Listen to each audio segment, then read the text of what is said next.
Build your emotional resilience. This is a real skills workshop. And my name is Rick from Thriving Now. And I've been a technologist since the first time I used teletype, which carbon dates me. But I needed something to help me with my emotions, my emotional capacity, the ability for me to be in life, engaged with people, running a business, being a dad and a partner. I needed some technology to help me boost whatever nature had given me in resilience. And that's what attracted me to EFT tapping. It was a tool for emotional self management, which today sounds a little flat compared to wow, it has really made a difference. It has allowed me to be with um, people I care about with all the things that can happen with human beings. And it's a it allows for a resilience in being in life and in love with people that are your kin, your co-creators. And one of those people that has really been there with me um, and helping me with my emotional resilience, which I think is a part of it because like doing it all on my own is not been sufficient. Kathy Fartuli and I have been supporting each other's emotional resilience through all the things that happen. Lots of A life lot of experience. things on both of our sides. If we made a list, it'd be like, wow, you guys are really human. um, and so it's our pleasure and honor to be here to facilitate a circle where we get to explore what is emotional resilience, what awarenesses support that, how we can be with feelings and even tolerate the things that are hard, and then direct our energy. So it actually builds a kind of inner core strength that um, allows us to be emotionally resilient with all the things that happen in the human experience. Kathy, welcome. Oh, thanks, Rick. I love this technology.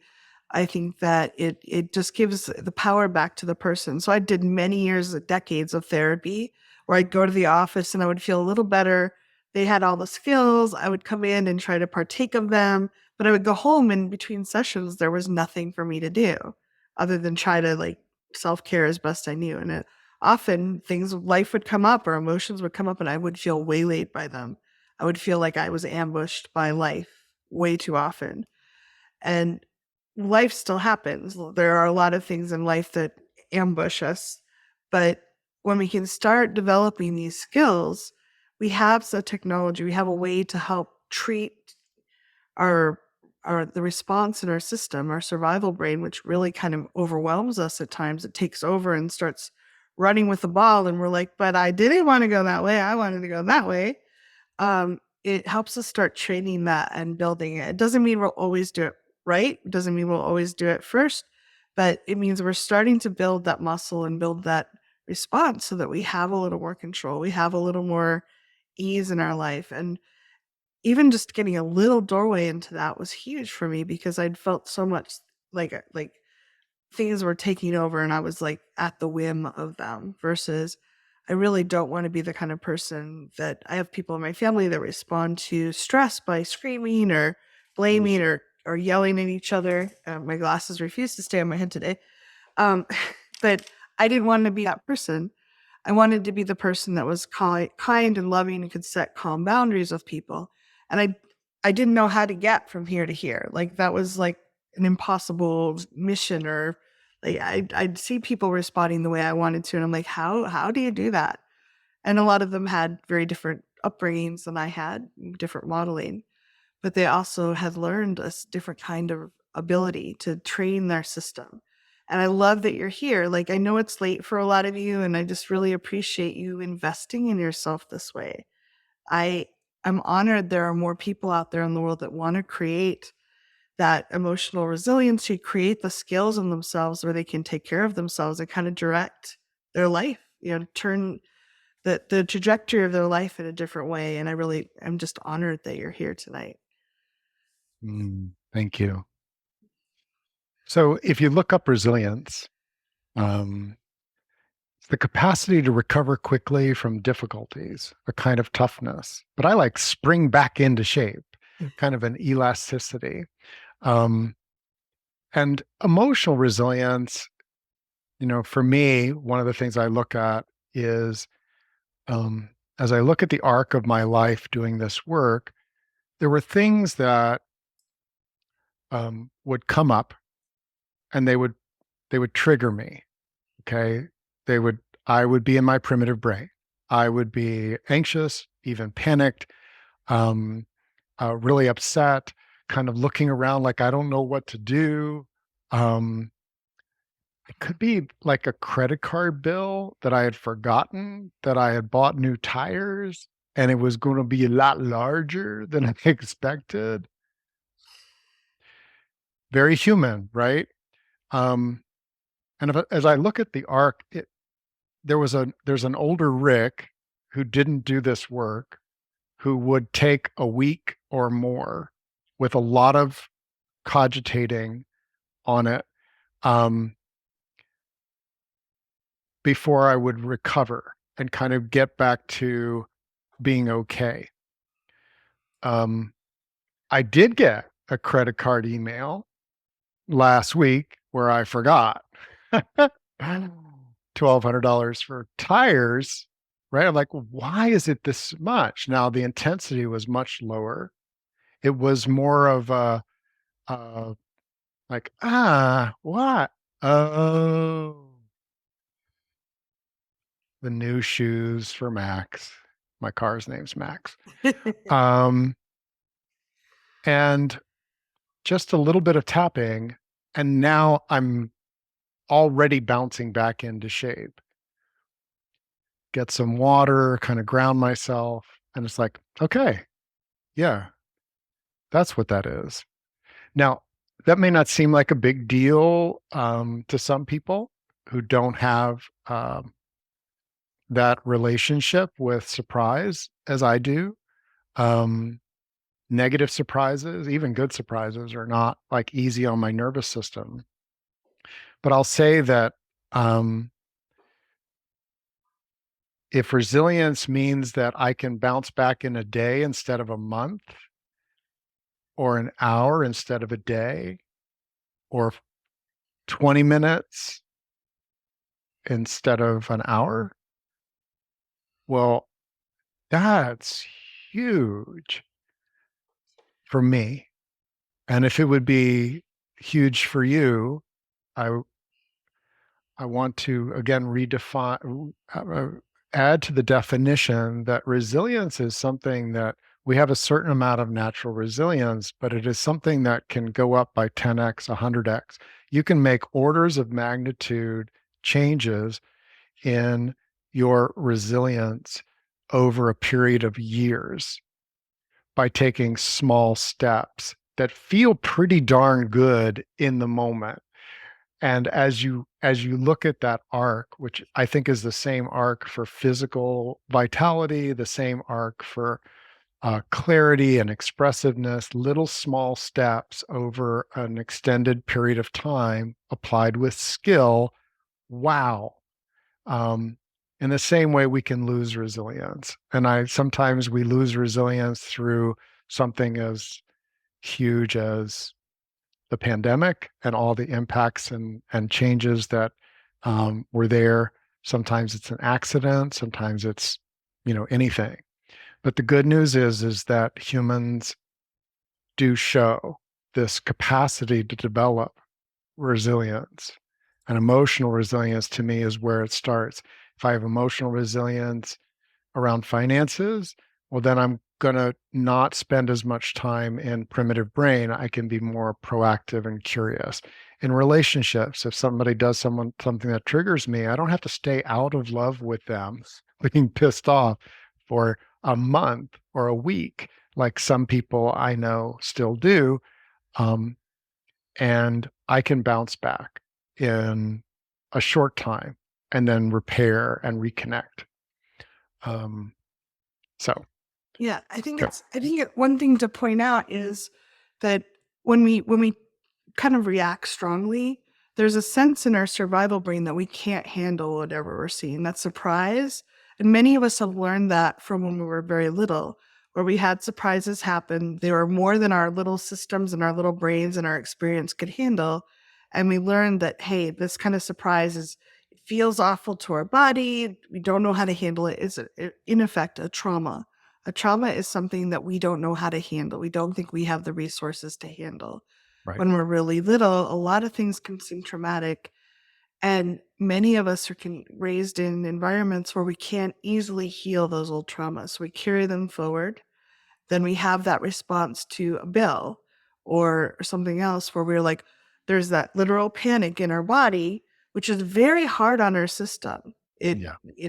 We're getting a flood of adrenaline and cortisol and a bunch of other hormones that we can literally get addicted to, that high and low, that up and down.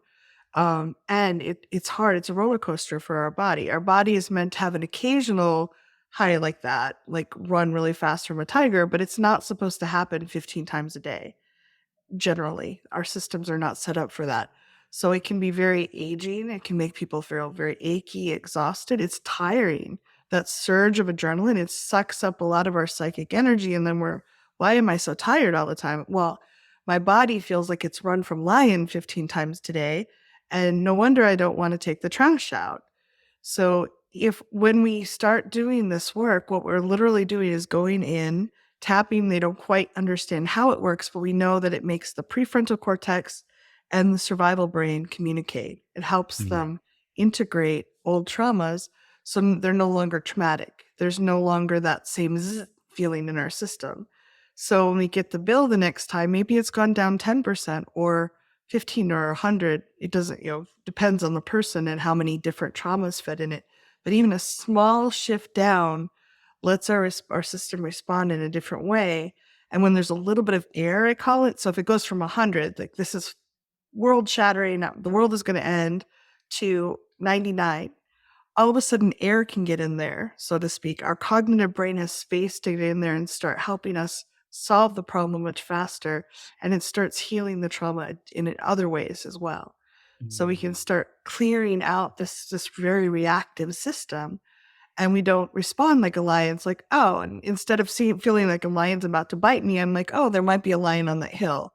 Or maybe there's a lion on the other side of the hill. Like we're like, oh, I feel some alertness and I can calm down. And that's so much easier on our body and our nervous system, and a lot easier on people around us as well. So we're building this arc of awareness. It's an awareness that, both Kathy and I have said, gosh, I wish I knew that 20 years earlier. I thought there was a defect in me if I got triggered. Well, I know now that I've had trauma and also that I'm a sensitive person. And so a noise, an energy, something, my body is going to react. Now, resilience doesn't say you're never going to react, but what it will feel like more, the kinesthetic feeling is, oh, I'm reacting, not I'm reacting and I'm cascading up, you know? And so that's kind of it allows you to be more an aware person. And as soon as you can do that, then it goes into response. As Kathy said, the prefrontal cortex. And in essence, more of you comes online after the reaction. Your thinking brain starts engaging.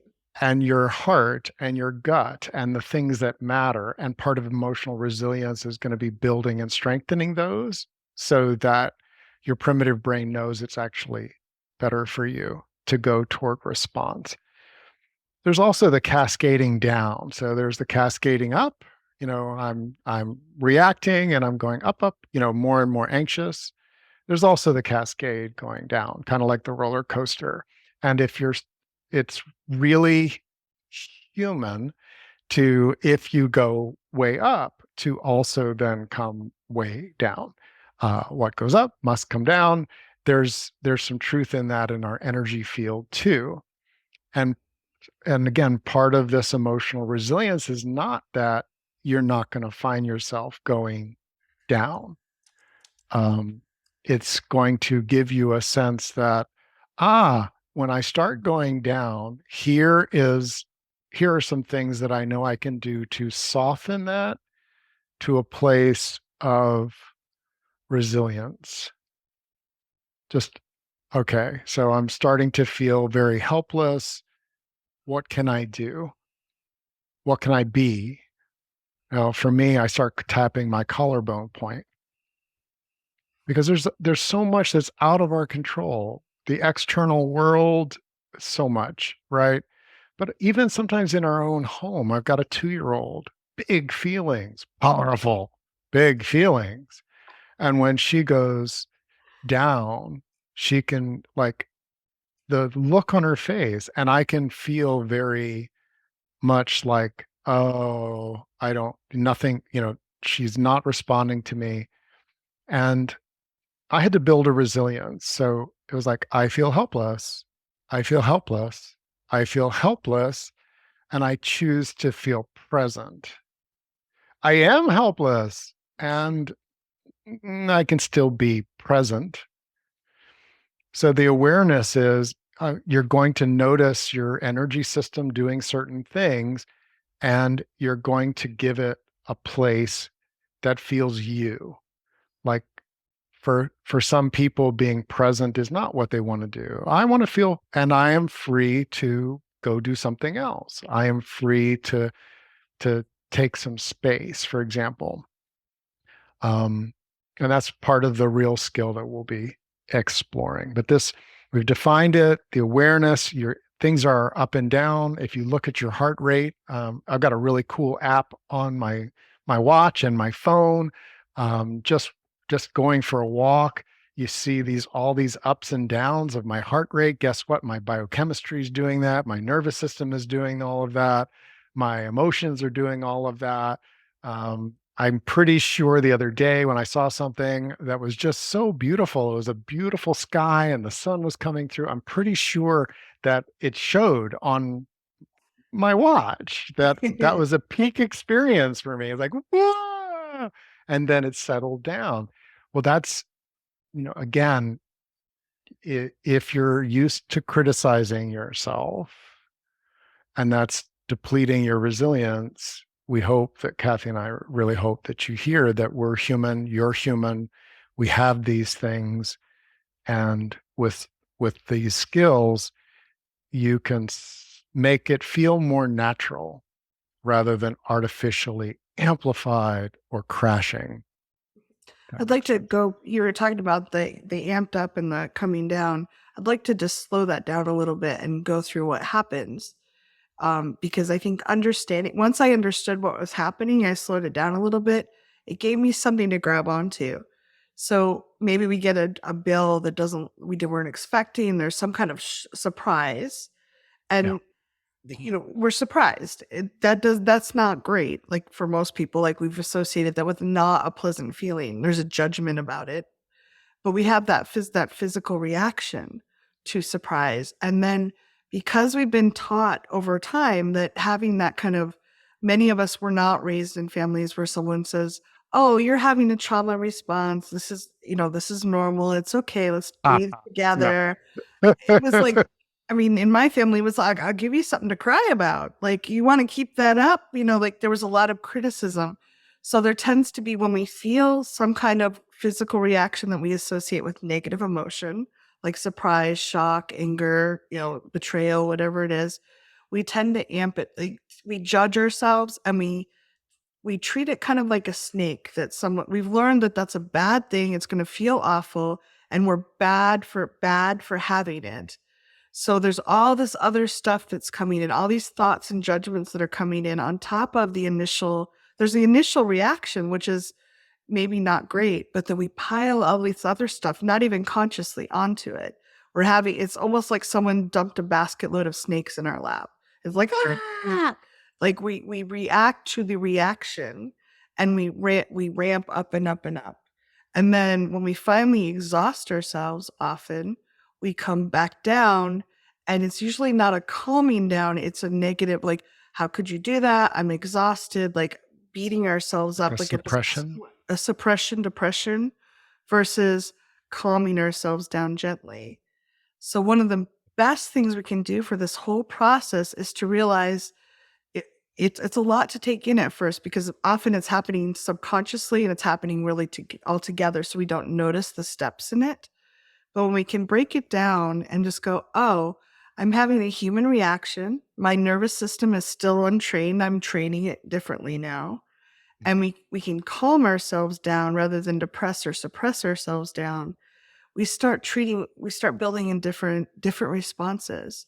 And if we can catch some of the thoughts we give ourselves as we're amping up, oh my God, I screwed up again. How they're going to judge me. I'm going to lose the house. I'm going to go to jail. Like whatever, like often those thoughts are, and those ideas are very conflated. They're very big. Like, oh, I got a bill that was twice the amount. It was $200 instead of $100. Oh my God, I can't handle money.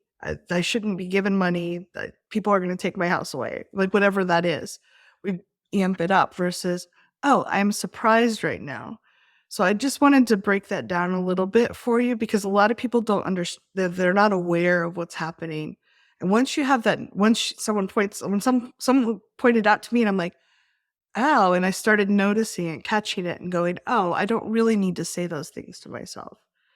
And I could start tapping on, oh, even though I'm beating myself up for having this reaction, which is making it worse, I'm still okay. So I could kind of tap on the individual steps. But while they're all mushed together and this just subconscious reaction, there's not really anything to grab onto. It's just happening to us. We're on the roller coaster riding it along without any sense of steering or brakes. So this is the catching those thoughts Mm-hmm. is one of the skills, Yes. because those are really useful signals, because you can then start hearing yourself. So like, oh, I should have, like that's a thought, a should have thought. You're shoulding on yourself. If you want right now, take a moment and around something that you want to be more emotionally resilient, as you start getting amped up, what is one of the thoughts that comes to you? And it probably won't feel good. Your body will be like, you may start getting amped up. That's why I'm tapping the collarbone point.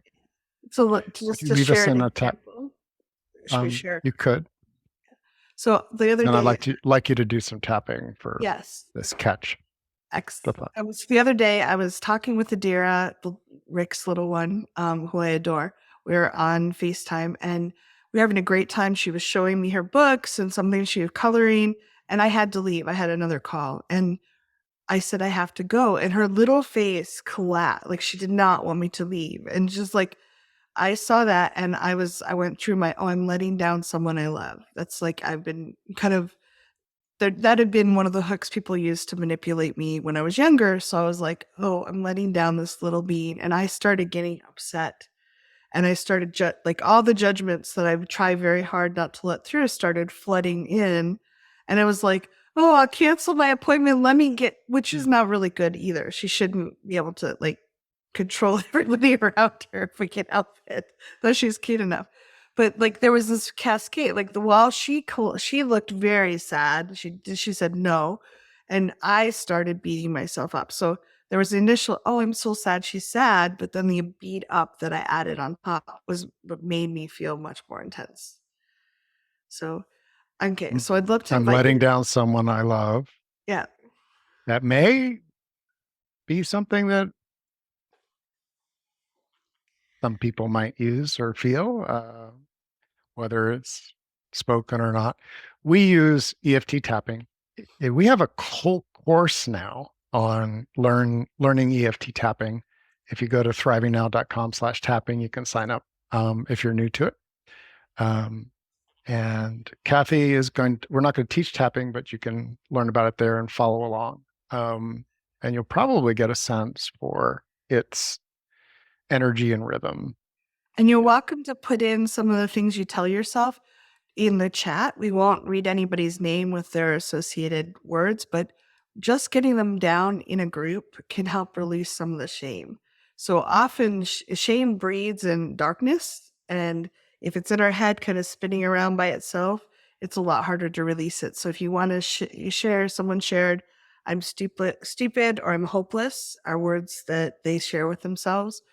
Just getting them out in front of this loving group. This is a very safe space here. Anything that's in the chat is not shared on YouTube or anyplace else. And if we read it, we just read we anonymatize it somewhat and don't share the person's name. So if you'd like to, that's a great way to start clearing some of your stuff. Mm-hmm. So, okay. Would you like to lead us in a tapping round? Yeah. I'm going to invite Can we invite you to tap along if that feels good? Yeah, you're all muted so you can speak out loud, and you're welcome to change the words if they feel different, if you want different words. So I'm going to invite you, if it feels good to your body, take a nice deep breath. And just let yourself come here and now. If you're worried about the wash or the laundry, like whatever's going on in your life, just let yourself be here in this container for this amount of time. You're here for yourself. And if you can, feel your butt on the chair, your feet on the floor, your body is here. And another gentle deep breath. Karate chop. Even though I'm really good at amping myself up. Even though I am really good at amping myself up. And I didn't even realize I was doing it. And I didn't even realize I was doing it. I was blaming the initial response. I was blaming the initial response, the reaction. Yeah. But I can see that maybe I'm piling some stuff on there right now. Just might be piling some stuff on there. And I don't know that that actually helps. And I don't know that that actually helps. I'm curious if I can stop piling quite so much on. I'm really curious if I can stop piling quite so much on. Oof. Top of the head. There is that initial reaction. There is that initial reaction. Eyebrow, that's okay. And that is okay. Side of the eye, I was surprised. I was surprised. Under the eye, I was disappointed. I was disappointed. Under the nose, I had some kind of feeling. I had some kind of feeling. Chin, but then I judged myself a lot about it. Then I judged myself a lot about it. Collarbone, then I judged myself for judging myself. And then I definitely judged myself for judging myself. Under the arm, and then I judged myself for that reaction. And then I judged myself for that reaction. Top of the head, no wonder it got so intense. No wonder it got so intense. Eyebrow, and it's really amazing that I'm recognizing this now. And it's really amazing and useful that I'm recognizing this right now. Side of the eye, what a gift I gave myself. What a gift I gave myself. Under the eye, just recognizing that gives me control.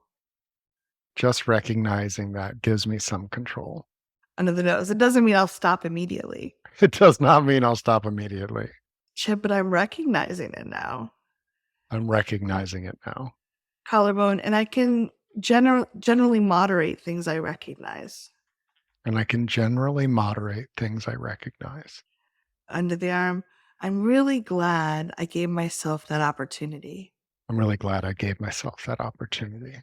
Top of the head, and I'm curious how I can moderate this as I go forward. And I'm curious how I can moderate this as I go forward. I want to be more resilient. Yeah, just take a nice deep breath. That feels good. And I saw a couple of people yawning when we were going through that. Yawns are great. We're releasing energy. Rick and I, like some people like leading different things might be upset if people yawn. We're like, yes, it's clearing. That's great. So we've had people also that hiccup or burp. So any of those kind of releases of energy are really good. What's interesting here is I look at the comments. We started off with, I'm stupid, I'm hopeless. Then I've really lost my way. I'm a fool. It's my fault. I'll be taken advantage of. I'm not good enough. It's all my fault. Now, this kind of reaction is really common with sensitive people, where we internalize it and um, we Instead of add blaming all other of, people, yeah, instead of blaming other people or attacking other people. So, for example, the energy of it's all my fault, instead of being clear, well, how did they contribute? How did I contribute? What's the dynamic that's actually happened here? That's a resourceful, resilient place for me. But it's all my fault is used to be one of my go-tos because that was the way out. As long as I look like and spoke the words, well, it's all, and sometimes I would speak it angrily in that particular relationship. Well, fine, it's all my fault. It was my way of saying, I, I feel helpless. I'm getting amped up. It's all my fault was part of the lowering the energy. Now, these things actually have some resilience. It's primitive brain resilience. It's not like thriving resilience. It it allows you to shut down in the face of, let's say, violence or threat or someone who is going to amp up their attack. So in one primitive brain attacking another, these things, smart like, survival it's tactic. all my fault. I'm a fool. You're right. I'm a fool. It allows you to kind of shut down your energy, and it's very expensive.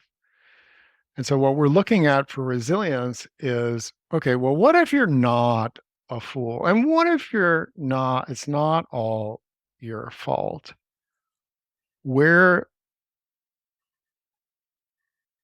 what's a more grounded reality about it? Like, for example, oh, well, there's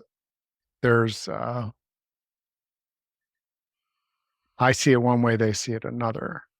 Or even like if we didn't do something, just saying, I might have made a mistake, I think is much smaller than, oh, everything is my fault. It's all my fault. Fault is a bigger word where it's like I've doomed us somehow versus, oh, I might have made a mistake here.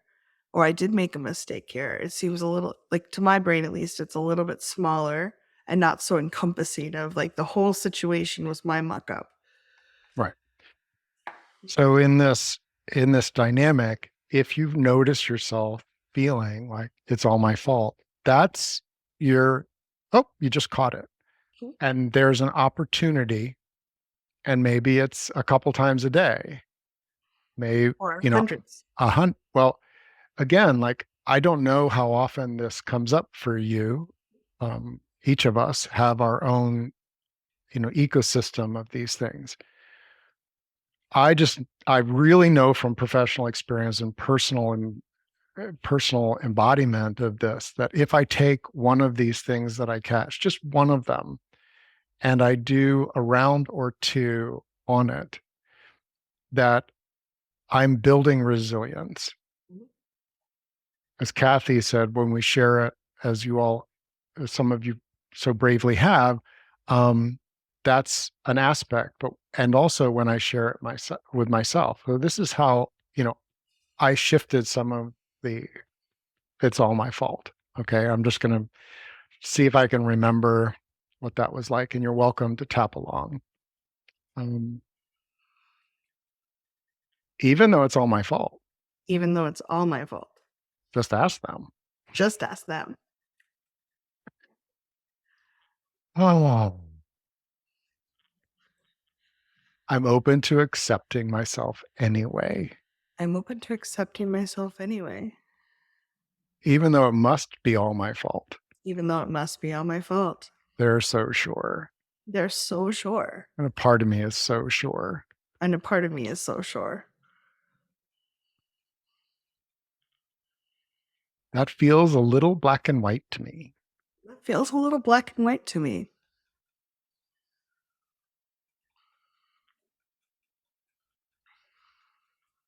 And I'm open to the possibility it's not all my fault.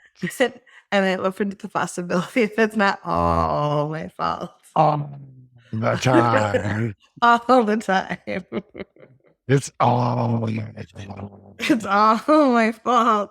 It's all my It's fault. all my fault. Side of the eye. Just ask them. Just ask them. It's all my fault. It's all my fault. Huh. It's all my fault. It's all my fault. Of course it's my fault. Of course it's my fault. Hold on. What if it's not? What if it's not? Yeah. Uh-oh. Uh-oh. I'm starting to realize privately that it's not all my fault, Starting to realize privately that it's not all my fault. even though I may not open my mouth about it. Even if I may not open my mouth about it. So what did I do there? I exaggerated a bit, and not like it was a big deal for me, but I put an extra bit on it. All my fault, all the time. And when you're doing it in tapping, you may notice, and I started to notice after I had been doing that for a little while, that there was a part of me that was going, "Hey, buddy, not all your fault. Hey, buddy, yeah, what you said was really that was not what you want to be saying." And there's a lot of heightened emotions here. There's a lot of there's some irreconcilable differences. Oh, even though, isn't it all my fault that there are irreconcilable differences? Mm. I accept that that's an unwanted reality. You notice that you start, I am inviting you to be free with what comes up as you state the truth, that catching the truth of what your brain thinks, like it's all my fault, and seeing where it goes, playing with it where you can, crying with it where that's helpful. I feel drawn just to add to, there's a hook with the my fault thing that I've found for myself, was it was really hard for me to let go of it being all my fault. And I realized that because when I felt like it was my fault, I had some power. I could learn how to do it differently. I could change it in the future, versus if it wasn't my fault, even things that were blatantly not my fault, there was no hope. I had no power, no ability to steer. So if you do find that it's really hard to let go of things that are, because several people said it's all my fault or it's my fault, if you have trouble letting go of that, realize your younger self might have felt very powerless at that time, and some inner child tapping or some tapping on the original incident when you first learned that hook to like, oh, at least I can blame myself and try to make myself different or better so that it doesn't happen again. Yeah. Something to try on. Even though at least I can blame myself. Even though at least I can blame myself. And that gives me a sort of perverse hope. And that gives me sort of perverse hope. I want to be more resilient. I want to be more resilient. And clearer about what's actually going on. And clearer about what's actually going on. Maybe I can tolerate this. Maybe I can tolerate this. Top of the head. If it's all my fault, at least I can change. If it's all my fault, at least I can change. Eyebrow. It gives me a perverse kind of hope. It gives me a perverse kind of hope. Side of the eye. And that has been really essential. And that has been really essential. Yeah. In certain situations, that has been essential. In certain situations, that has been essential. Under the nose. And I am more resilient now. And I am more resilient now. Chin. Oh. And I'm really tired of the blame. I am really tired of the blame. All alone. I don't want to blame anyone. I don't want to blame anyone. I want to be grounded in what's really happening. I want to be grounded in what's really happening. Top of the head. And clear about what my yes is. And clear about what my yes is. So that, you notice, like that was a part of my recovery from it's all my fault. I want to be clear about what's a yes for me. I want to be clear about what matters to me here. I want to be clear about my contribution and also my limits. Do you see I'm putting now those evolved over a period of months, but by the end of 6 months, I was really responding quite differently. I could say, I hear you, but my yes, what matters to me is, and be able to articulate it without saying that the other person had to be different, but also being free to be myself. That was huge.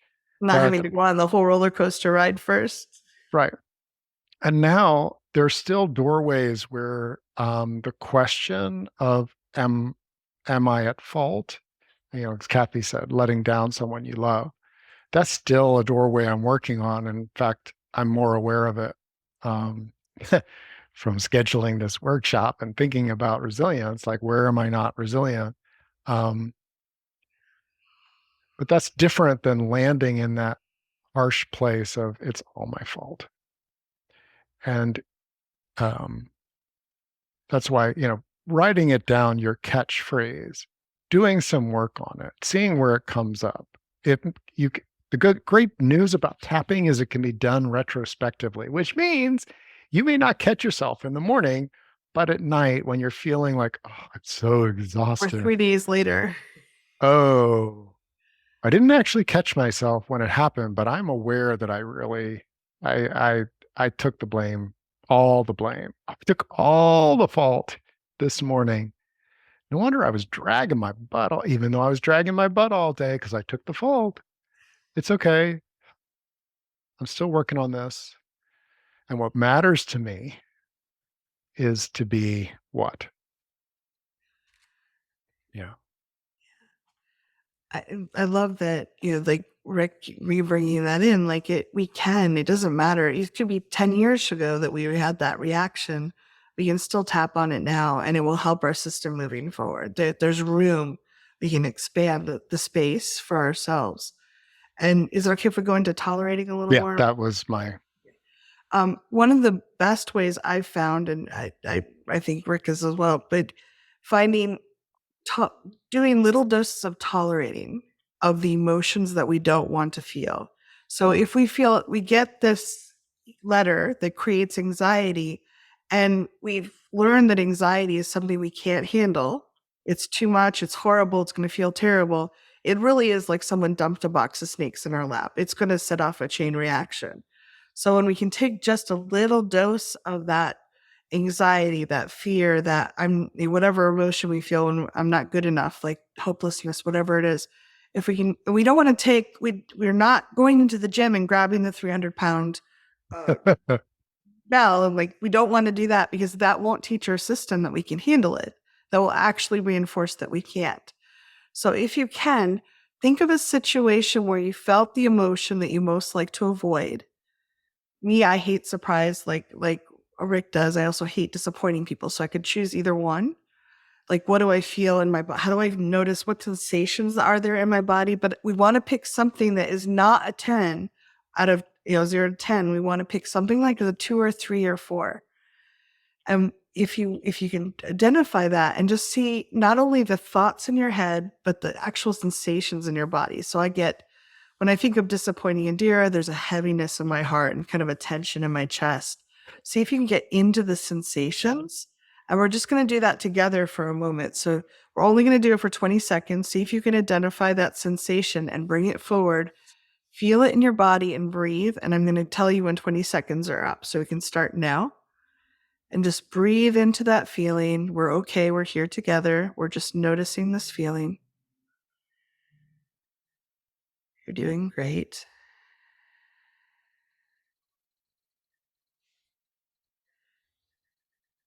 And we have now accomplished 20 seconds of tolerating that. You can kind of shake it out, breathe, however you like.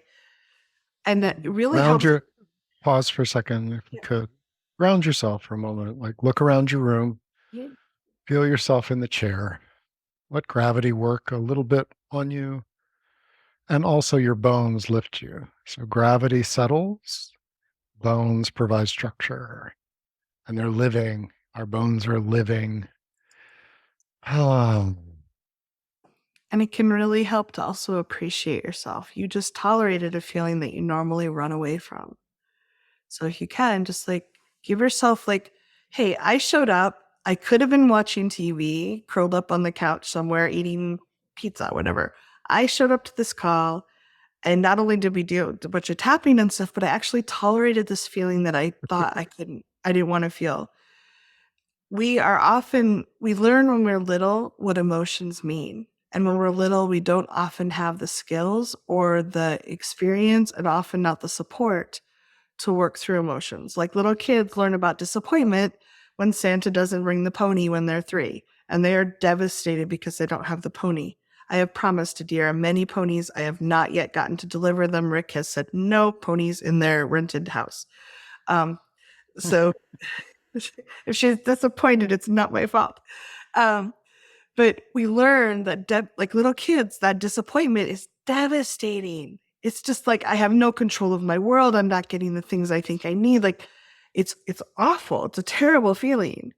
And most families don't sit down and go, oh, honey, you get to feel disappointed and you'll be okay. I'm here with you. Rick does that with Adira, and I love it.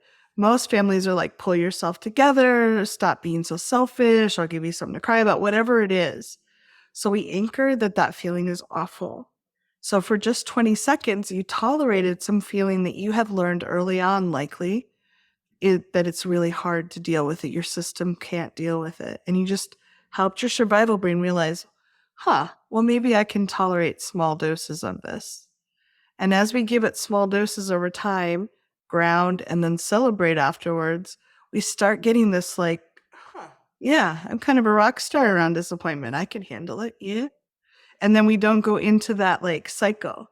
Like we're like, oh, we have a little more space, a little more breathing room around the feeling. So I encourage you, if you feel able to, and if you need a coach to do this, if you have old traumas or a lot of big, intense feelings, get a coach to help you. But if you're in a space where you can feel the 2s and 3s and just kind of like, oh, this sucks, but I can just breathe with this for 20 seconds, 30 seconds, maybe even a minute. You're starting to gently build up the muscle of like, oh, these feelings, like when I was little, they were devastating. But as an adult, for the smaller ones, at least I've got it. And for the bigger ones, I can call somebody and say, hey, I need help with this, which is totally okay. I do that. Rick and I call each other all the time. Like, I need to co-regulate for a minute. I'm having some emotions come up. I got this bill that I wasn't expecting or whatever.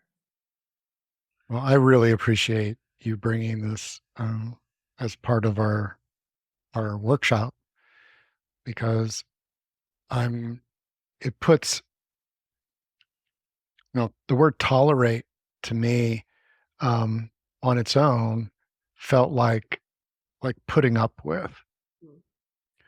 In the context of resilience, it's saying this is something I can be with. So like I look at the example of Adira's disappointment, which impacts me. Like I want to be the kind of dad that's aware when one of my kids is disappointed, my partner's disappointed.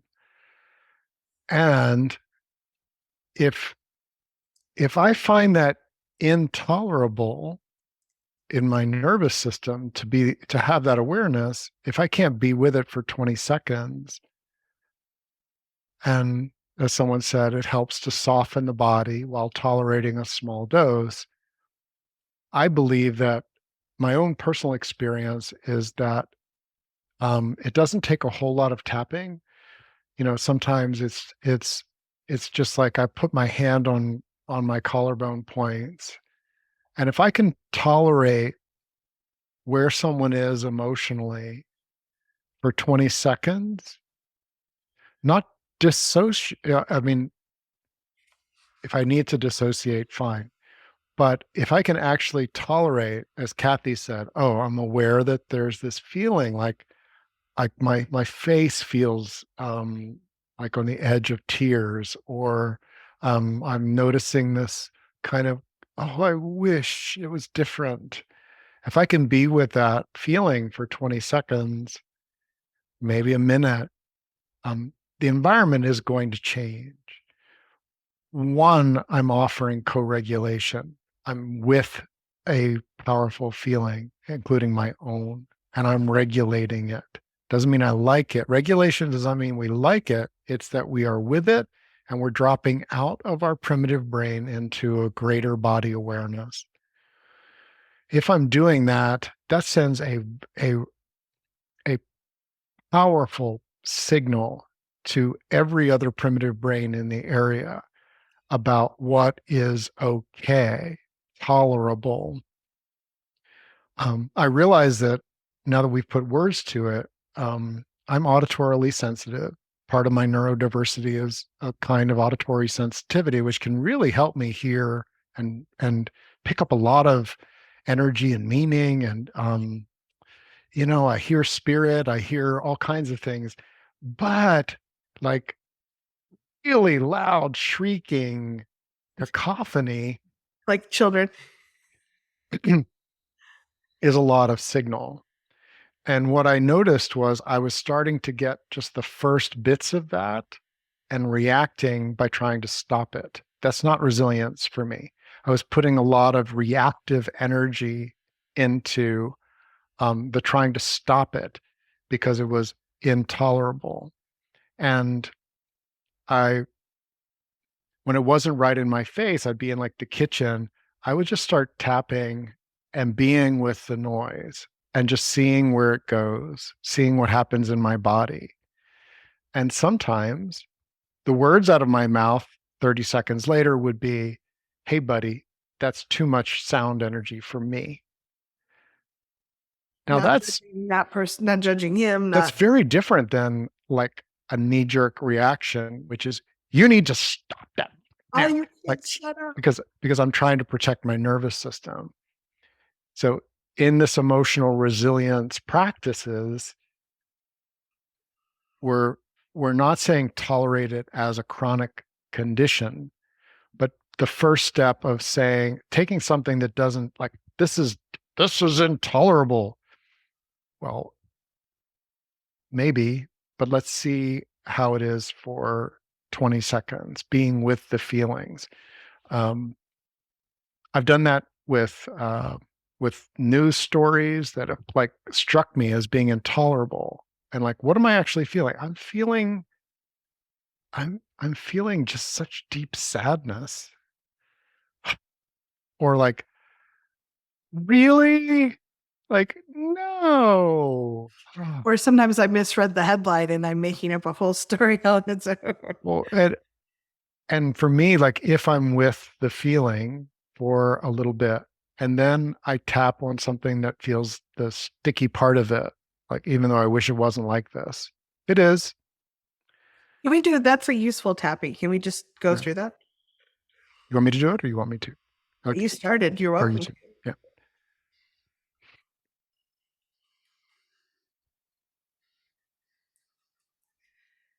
Even though I wish it was different, Even though I wish it was different. and I'm reacting to this. And I'm reacting to this. This is an unwanted reality. This is an unwanted reality. I'm choosing to calm and confidence myself anyway. I'm choosing to calm and confidence myself anyway. Even though this feels intolerable, Even though this feels intolerable, this is so unwanted. this is so unwanted. I am strong enough to be with this for a little bit here. I am strong enough to be with this for a little bit here. Top of the head. This feels intolerable. This feels intolerable. Eyebrow. It's so unwanted. It's so unwanted.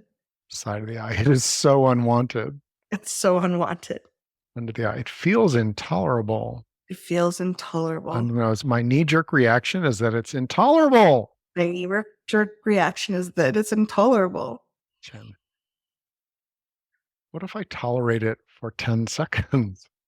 What if I tolerate it for 10 seconds? How might it change? How might it change? Hold on. But this is such a shitty, dirty diaper. This is just a shitty diaper. The smell is intolerable. This was intolerable. Oh. And I can tolerate it for a little bit. And I can tolerate it for a little bit. And notice how it changes inside me. Notice how it changes inside me. Yeah, I love that. I think there's such a gift when we can tolerate and maybe even accept that we have feelings. I think so many of us, like, we just naturally want to chase the positive feelings, and we start treating the negative feelings like they're proof that we're bad, not enough, it's our fault, versus their data. Their data the universe is giving us, and our body is saying, I don't like this. If we can calm down and tolerate them for a minute, there's a lot of information in there. So it might be that people with people like Rick who had that intolerable noise thing might decide they hate kids versus, wow, I need to take care of myself when I'm around children, or I need to wear earplugs. Like there's a lot of nuance and a lot of information in the, if we slow down and can be with that quote unquote negative feeling, there's information in there. And we're not saying that we want to dwell in that. We're not saying to wallow in it. But if we can slow down and be with that, if we don't reject the part of us that has those negative, quote unquote, negative feelings, there's a lot of data and information and ways we can support ourselves and do better self care versus avoiding. So many of us, and I'm pointing fingers back at myself, early on, the way I learned to self care was to avoid the situations that made me feel bad.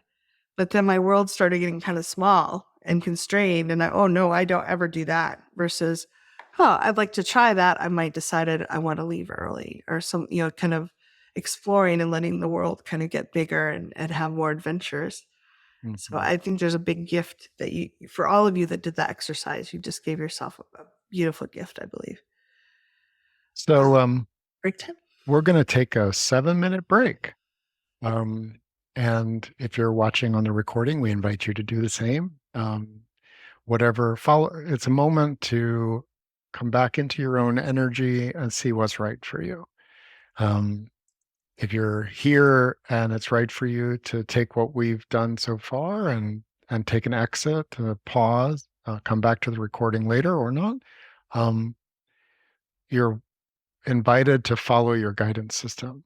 Yeah. We're going to My dive into my invitation is that if when you come back from the break, there is something that around emotional resilience, something that you came here for, and we haven't touched on it, or you'd like us to go deeper on it, please feel free to post that in the chat. Or you can also raise your hand if you want to step forward and be on film. Okay. So, I'm going to pause the recording. Seven. Welcome back. Yes. So we looked at the definition of resilience and emotional resilience in particular, that we're seeing that we're human. We're going to get sensory input, sometimes even from our own organs internally, right? Yes. A headache, a sprained muscle. Fluctuations in blood sugar can activate a thought or a feeling, sensation. And that emotional resilience is as a skill to be able to observe, to catch, this sensation come up, there's the thought, and to be able to, so that's the awareness part of it, and then to be able to tolerate it. Not again, like, oh, I'm always going to be tolerating this that I can't stand. That's not the intention, but it is to create a few more extra milliseconds between the stimulation and a reaction. It's astounding that if we can tolerate something for 20 seconds, our primitive brain, when it gets the sensation down the road, can go, hey, do you want to do your tapping thing about this? Because otherwise I'll just go off and do what what I've got. I got a great spiel that I use, but I can bark at this. I can do other stuff. I can run and hide under the bed. I can, go grab the ice cream. But since we've been showing ourselves that we can be with it, and then we do some things, we create, and this is described differently in the neuro um, the neurological context, but there is a pathway um, between stimulus and the Correct. choice between a reaction or a response. There's there's a choice, and you have and by cultivating this as a skill, our primitive brain will actually lean toward, slowly lean toward something that is more thriving for us, especially if we said, this noise thing, um, this financial thing, this relationship thing, this child's um, uh, Yeah, our survival brain wants to use the least amount of energy possible, and doing the roller coaster thing is a lot of energy. So right. as we kind of teach it, okay, there's a little bit of a pause, and now we can actually choose different things. Like our survival brain will naturally lean. We have to show it a few times, but it's like, oh, that's a lot less energy. I'm not nearly exhausted. If a tiger chases me after I go on this roller coaster, I might be lion food, but if I, calm quickly, that's better. So it's going to choose the more healthy choice. Yeah. In that short distance between people that are addicts, there's almost no space between the input and our reaction. There's like it's like people will they talk about like they're the alcohol's in their hand, they don't even realize how they got it there, or the food's in their mouth. But when we can put a little space, there's choice, and choice is so valuable. Mhm. And part of creating a powerful choice is to get clear. Um, um, Before the session, I was having an email exchange, and someone brought up anger. So I love that because anger is fire. It's got a lot of oomph to it. We did a workshop around turning anger into oomph. If anger is one of the things that you're looking for being savvy with, that workshop would be great. Um, in this case, it's a good example because if you have fire, what do you want to do? Well, the reaction could be to to burn someone, right? Like, get away. I've got all this. Get it to stop. Use that oomph that way. Could be to destroy something. It could be the fire that is like a rocket engine that gets you out. Like, I am so angry, I am gone. Flight, the SpaceX version of flight, is like, vroom, I'm out of here. And those are things that your primitive brain, we can get so angry we freeze too. As part of the skill here, it's like, oh, okay, I get fired up, and what do I want to do with that energy? And to me, I call it a sacred exploration, a sacred choice. You may get an initial reaction, you may get an initial guidance. Um, for me, like, I want to take anger a- and direct it towards something that matters to me. So, um, I saw someone on Twitter bully someone else, called him stupid. Um, and my primitive brain is like, jump in, defend, whatever. Um, I have what matters to me is safety, respect, and freedom. And so, in being there and looking at that message, tolerating it, and then tapping on, what matters to me is safety, you know, I, and, I've called people stupid. It's not, I know how that feels and where it comes from for me, but I'm angry and I want to put this someplace. Where do I want to direct it? I want to direct it into co-creating safe spaces, safer. I want to direct it into um, cultivating the communities that I'm in.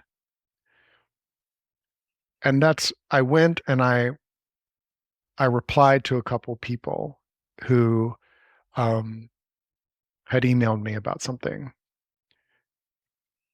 And when I came back to open up that tab where Twitter was, I just quietly unfollowed this person. I'd been noticing that their way of being with the world is really not compatible with mine. There were some few things that were useful, but really it was their energies jarring for my nervous system. I'm glad that they actually. I'm not happy. I still feel some anger that we can't have civil conversations sometimes without calling names. Um, but I directed the energy. My I think anxiety I directed toward calm confidence. Even though I'm worried about this, I've decided to be, surprisingly calm and confident. That's what I mean by directing. You're giving and tapping. We set it up, and we direct it someplace toward acceptance, toward calm confidence, toward what is right for you with a particular energy. I Go ahead, think Ken. just to contrast that is if we were in a reactive state, we immediately jump off the handle. Depending on what our patterns are, our neurological, what we practiced a lot, we might start beating ourselves up. Like either we turn the anger on ourselves and like we beat ourselves up for either not replying in a way that we thought we should, or I'm not perfect either, whatever it is. The beat up for ourselves is actually, it may sound strong, but I think it's a form of self-abuse in a way, like that constant, and I've done it. I still do it sometimes, but it's like we're attacking ourselves, or we might turn around and attack the other person. If we just go on that reactive lightning rod thing, it's either going to come to us or it's going to probably go to the other person and we're just going to blast them. Versus Rick said, oh, I want to create a world where this doesn't happen. I'm going to use that energy mostly for my community, but I'm also just going to quietly unfollow. And maybe, his choice might have been different, like depending on what was written, he might have replied back or done something, but there's no really right or wrong. It's like, but we're making that conscious, thoughtful, present choice, and that's something we can feel good about. Like it's not from a reactive state. It's like, oh, I have this anger, I have this energy. Where can I direct it that's useful to the world, or that fits my values? And That so, fits my values. yeah, yeah. So I think that's really powerful. Um, so someone shared, I want to directly anger towards boundary making. Does that make sense? Of course, I need to look more deeply into it, think more So deeply. So I'd like to answer this one because I've been, and everybody is welcome to their perspective on this. Um, Emotional resilience for me comes from being internally referenced. So if I get a reaction from the outside that has evoked anger, it is extremely useful for my resilience to know what matters to me. Because then the boundary is being held not to try to stop me from having these experiences that make me angry. The boundary is safety, respect, and freedom are core values of mine. And that is not what I'm getting from you in this situation. That leaves me with clarity that we're going to have more distance. We're going to end this conversation. It's a different come from. It's coming from the resilient part, which is strengthened by what matters.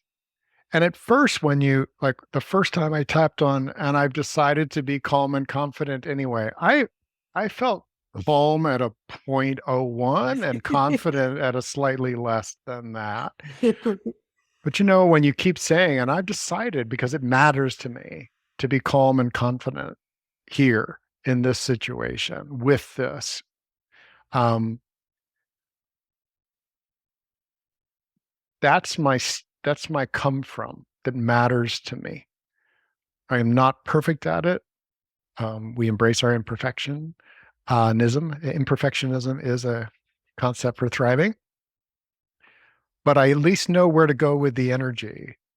Um, When I get angry and I'm still angry and I'm not clear about what matters to me, the boundaries that I set are warlike or defensive like.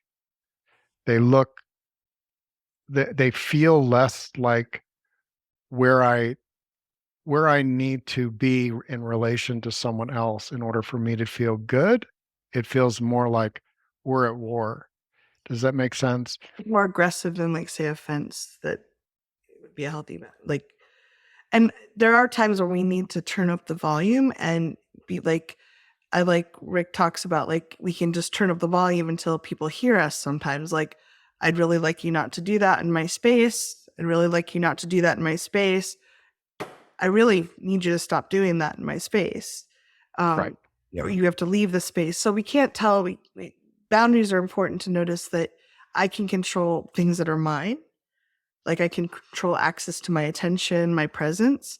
If we're in a shared space, then there's some negotiation that might go on. But I can't tell someone else, like on Twitter, I can't tell someone else that they can't use the word stupid. That's a public space where they get to do it, but I don't have to be there with them. And setting a boundary might be like, hey, I noticed you use the word stupid a lot. That doesn't match with my internal values. I would like you to stop using it. If not, I'm going to unfollow you. But it's letting them know that you're setting the boundary so they can make a choice. And if they don't want to do that, then it's like, okay, what can I do in my power? So sometimes people think boundaries are like, you have to stop, you get to tell the other person to stop doing something. And that's true in some, if they're in your, if someone's in my home, I can tell them, if you want to do that, you have to leave. But we don't always get to control other people's actions. And I think it's a nuance about boundaries that I don't know that everybody, boundaries are very new to many people. They are. And I'll add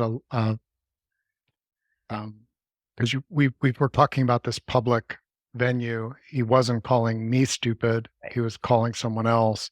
And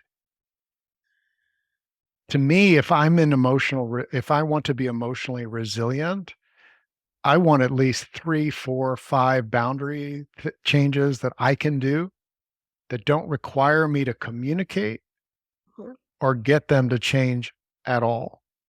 And for me, it was a trauma response for me to try to control other people's behavior in order for me to be more emotionally resilient. So like, oh, I can ignore it. I can unfollow because I'm seeing too much of this person in my timeline. I can mute them. I can block them. I can add a filter word. So if the word stupid is in a tweet, I never even see it. There's lots of choice there. Yeah. And if I had a relationship with this person, I might privately say, hey, I've noticed your style has become more, and this is a tweet that I saw, and I want to stay connected to you, but this kind of thing, is something going on, or is this a conscious choice that this is the way that you're going to go about this? You notice how that's leaving open the possibility for exchange of information between people, and I find that for me that's useful. Yeah, I agree. Someone asked if they live in your home, and that's more tricky. Like is it your home and they're living there? Are they renting? What's the agreement that you have about the shared space? There's a lot of nuances there. If it is your home and they're staying there, like not paying something or whatever, or even if they're renting, you can talk to them and say, this doesn't feel safe to me in my home, or depending on what level of escalation you need. But talking to them and saying, this is what I notice when you do this. I'm requesting you not do that. If you continue to do that, I'm going to have to figure out like how I take care of myself. And that might include asking you to leave this house. So like kind of setting like, this is what I'm feeling and noticing. I don't want to have this happen. Here's what I would like you to do. And if you can't do that, then we're going to have a discussion it's hard without a little more nuance, without a little more of the details to help a little more detail, more like you might want to go to a circle call and ask for help with that on one of the team calls, Yeah. because with more details, those calls are not recorded or posted. So I think a wonderful elder who teaches around this languaging and how to do set a boundary from your side of the net, Susan Campbell, and her yes, different series of books. I've learned a lot about how to do that, um, and to be able to express. And it is a different kind of language than I was raised with. And I've noticed that even if I do it awkwardly, it still feels good to me to say, to own my part of it. Say, you know, it doesn't feel good in my heart. And I noticed myself closing off yeah. when this is happening. Telling the And consequence of what's happening. Like I'm pulling away, I'm pulling away. avoiding I you. find myself with less energy to do things that are um, for the we space that we share. Um, I'm going to need to. I'm realizing that if that continues, I'm going to need to put more energy into my own self care and other things, and that'll leave less time and energy for these other things. Yeah, and Um, when you're married, if you're in a married situation, that can be even more complicated because sometimes if there's a lot of built up anger, that person may actually do it just because it's getting a reaction and getting some support to work through that kind of thing. It's hard when the other person is not respecting your needs, and and here in for this real skills workshop, which is coming to a close here, um, how do you apply emotional resilience? Well, you become aware of the reaction that you have. Is it to withdraw or whatever? You maybe go to a safer place in the house and you tolerate the feelings and you tune into it like, oh, I'm really feeling withdrawn. I'm combining withdraw and anger, resentment. There's this resentment in my gut and things like that. And how would you like to feel? Not what you'd like to do or say. You can tap on that too, but what would be resilient for you? And I I believe that go ahead. Oh, I was just gonna say, like, someone had shared about feeling judged. I've learned when I can tolerate the feeling a little bit, I can actually call it out and say, I notice I'm feeling really judged by you. Like maybe they're saying something back and forth to other people or they're saying it to you. It's like, when I'm not tolerating it, I get really angry and I react versus when I'm like feeling it, I can tolerate it a little bit. I'm like, wow, I'm feeling really judged by that statement. It doesn't feel good at all. I don't feel close to you and I want to remove myself from Notice from how different that is than pointing and saying you're judging me, because people can argue that. They might argue that you shouldn't feel a certain way, but that's a different kind of pathology that we'll probably touch on in a future workshop. Again, like I believe that coming back to what matters. So I feel these things. What matters to me? What matters to me? And if I had that, how would I feel? And I want my clarity about how to be with myself and how to be in what matters to me, to direct my energy in toward what matters to me. And um, that that to me is a place of, you know, catching ourselves from the hurt, which is really so human. And if someone was doing that to me, it would hurt. I want to catch myself in my own way, maybe reach out to um, a person or a community that I know supports me, not to get them on my side, but to hold space um, to not for, feel alone. Our survival brain, especially if it's a group of people that are acting judgy towards you, our survival brain can feel really overwhelmed. So getting yeah. some loving support outside of that can help you feel like I'm not alone. I'm not attacked by the whole world. And then your guidance will come from a place of resilience. You'll have more confidence in your capacity to um, just be with what is and see how you want to influence and evolve it and set. And boundaries are dynamic, um, you know.